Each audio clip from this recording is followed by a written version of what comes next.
నోరూరించే కమ్మనైన గోంగూర పచ్చడి ఎలా చేసుకోవాలో గుంటూరు స్టైల్లో స్టెప్ బై స్టెప్ ప్రాసెస్ అనేది మీకు క్లియర్గా చూపిస్తానండి. అండ్ ఈ రెసిపీ అనేది చాలా సింపుల్ అండ్ ఈజీ రెసిపీ అనమాట. ఎవరికైనా నచ్చేస్తుంది. మా ఇంట్లో చక్కగా చేసుకొని తింటాం. ఇదైతే ఫస్ట్ అయితే మంచిగా క్లీన్ చేసుకొని ఆకులు వలిచేసుకొని మంచిగా క్లీన్ చేసుకొని ఒక పాన్లో వేసుకోవాలి. గోంగూరని 2 కట్టలు తీసుకున్నానండి. ఇక్కడ చిన్న చిన్న కట్టలే కాబట్టి నేను ఇవి తీసుకున్నాను. అండ్ దానికి సరిపడా మనకి పచ్చిమిర్చి వేసుకుంటున్నాము. మీరు కావాలి అంటే దీంట్లోకి ఎండుమిర్చి కూడా వేసుకోండి, కానీ ఎండుమిర్చి టేస్ట్ అనేది వేరుగా ఉంటుంది, పచ్చిమిర్చి టేస్ట్ అనేది వేరుగా ఉంటుంది. అండ్ 2 టమాటాలు కట్ చేసుకొని వేసుకున్నాను. దాంట్లోకి ఉప్పు అనేది ఖచ్చితంగా వేయాలి. ఆకుకూరలో ఉన్న వాటర్ మొత్తం కూడా బయటికి అంతా కూడా రిలీజ్ అయిపోతుంది. అండ్ మనకి ఆకుకూర అదేంటి పచ్చిమిర్చి టమాటాలు కొంచెం సేపు మగ్గించుకున్న తర్వాత ఒక 5 మినిట్స్ మగ్గించుకున్న తర్వాత వాటర్ అనేది హాఫ్ గ్లాస్ వాటర్ అనేది వేసేసుకున్నాం అనమాట. హాఫ్ గ్లాస్ వాటర్ వేసేసుకొని మనం మూత పెట్టేసుకొని ఇలా మగ్గించుకోండి. చక్కగా వాటర్ మొత్తం కూడా ఎవాపరేట్ అయిపోవాలి. ఎక్కడో వాటర్ అనేది ఏం ఉండకూడదు. అండ్ ఇలా మంచిగా మగ్గించేసుకున్న తర్వాత మనకి ఇట్లా అయిపోతుందండి. మంచిగా మనకి మొత్తం కూడా మగ్గిపోద్ది అనమాట. టమాటా కూడా మనకి పైన ఉన్న తోలు అనేది పీల్ అవుతే చాలు. మనకి ఒక 10 నుంచి ఒక 15 మినిట్స్ దాకా పడుతుంది. ఇప్పుడు పూర్తిగా చల్లారిన తర్వాత నేను చాపర్లో వేసుకుంటున్నాను. రోట్లో దంచుకోవాలనుకుంటే రోట్లో దంచుకోండి. నేను చాపర్లో ఎందుకు తీసుకుంటున్నానంటే మిక్సీలో వేస్తే మనకి మెత్తగా అయిపోద్ది, టేస్ట్ అస్సలు బాగోదు. కానీ ఈ చాపర్లో అలా రాదండి. మనకి చాపర్లు అనేది మనకి రోట్లో మనకి ఎలా వస్తుందో అలా వస్తుందన్నమాట.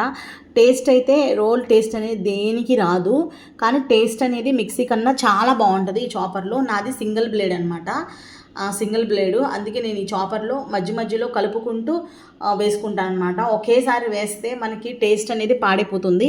ఉప్పు సరిపోలేదు కాబట్టి ఉప్పు వేస్తున్నాను. మనకు ఒకేసారి వేయకూడదు, ఆపి మధ్యలో కలుపుకోవాలన్నమాట. మనకి 2 బ్లేడ్స్ ఉంటే మనకి ఎక్కువ కలుపుకోవాల్సిన అవసరం లేదు, కానీ 1 బ్లేడ్ ఉంటే మాత్రం ఖచ్చితంగా కలుపుకోవాలి. 1 బ్లేడ్ ఉంటే ఎక్కువసేపు కూడా టైం పడుతుంది అనమాట. ఈ స్టేజ్లో మనకి వెల్లుల్లి అనేది వేసుకోవాలి. బట్ మా హస్బెండ్కి వెల్లుల్లి అంటే ఇష్టం ఉండదు కాబట్టి నేను స్కిప్ చేసేసాను. వెల్లుల్లి వేస్తే టేస్ట్ అనేది చాలా ఎన్హాన్స్ అవుతుంది. మీరు ఒక్కసారి 2 సారి పల్సెస్ చేసేసిన తర్వాత మళ్ళీ వెంటనే ఒకసారి చెక్ చేసుకోండి, మెత్తగా అవ్వకుండా చూసుకోండి.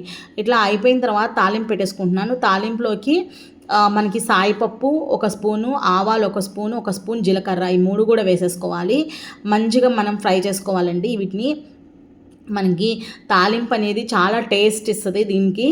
మనకు ఖచ్చితంగా ఈ గోంగూర పచ్చడికి తాలింపు అనేది వేసుకుంటేనే బాగుంటుంది. అండ్ మా అత్తగారి స్టైల్లో నేను ఈ గోంగూర పచ్చడి అనేది చేస్తున్నాను.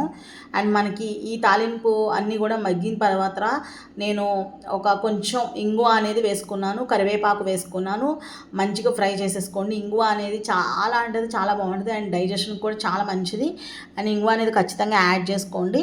ఇవన్నీ కూడా మంచిగా ఫ్రై చేసేసుకున్న తర్వాత ఇప్పుడు ఆనియన్స్ ఉంటాయి కదా, ఆనియన్స్ అనేది ఒకటి కట్ చేసుకొని దీంట్లో వేసేసుకున్నాను. ఆనియన్స్ అనేది బాగా మగ్గాల్సిన అవసరం లేదండి, ఒక 5 మినిట్స్ పాటు ఇట్లా మగ్గించుకోండి. మా హస్బెండ్కి ఆనియన్ వేస్తే ఇష్టం ఉండదు, ఎందుకంటే ఆనియన్స్ మనకి గోంగూరలో ఉన్న పుల్లదనం ఆనియన్స్లోకి వచ్చి కొంచెం పళ్ళు పులిసినట్టు అనిపిస్తుంది అనమాట. తనకు అలా అనిపిస్తుంది, మాకెవ్వరికి అలా ఉండదు.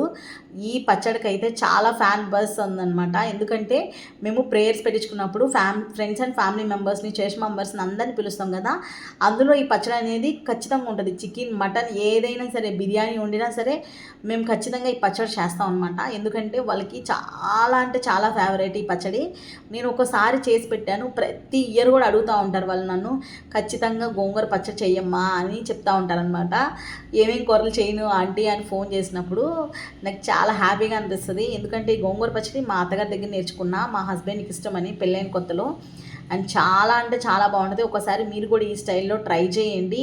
మా హస్బెండ్కి అయితే దీంట్లోకి పన్నీర్ ఫ్రై అంటే చాలా ఇష్టం, అందుకే నేను కొంచెం పన్నీర్ని మ్యారినేషన్ చేసుకొని పెట్టుకున్నా. ఇది వచ్చేసి 150 గ్రామ్స్ ఉంది, 140 గ్రామ్స్ అట్లా ఉంది. అండ్ దీన్ని ముక్కలుగా కట్ చేసేసుకొని కొంచెం మ్యారినేషన్ చేసుకొని ఉప్పు, కారం, పసుపు వేసేసుకొని ఆ తర్వాత మనకి పాన్ ఉంటుంది కదండి, దోశ పాను, దాని మీద ఫ్రై చేసేసుకుంటున్నాను సింపుల్గా. అండ్ కొంచెం ఆయిల్ వేసేసుకొని ఫ్రై చేసుకుంటే సరిపోతుంది. దాన్ని గోంగూర పచ్చడిలో వేసుకొని తింటారు, ఇది కూడా చాలా బాగుంటుంది. అండ్ మా పిల్లలకి నాకైతే గొట్టాలు ఫ్రై చేసుకున్నాము మేము. ఈ పచ్చడిని నెయ్యి వేసుకొని తింటే సూపర్ ఉంటుంది. నచ్చితే లైక్ చేయండి, షేర్ చేయండి, సబ్స్క్రైబ్ చేసుకోండి.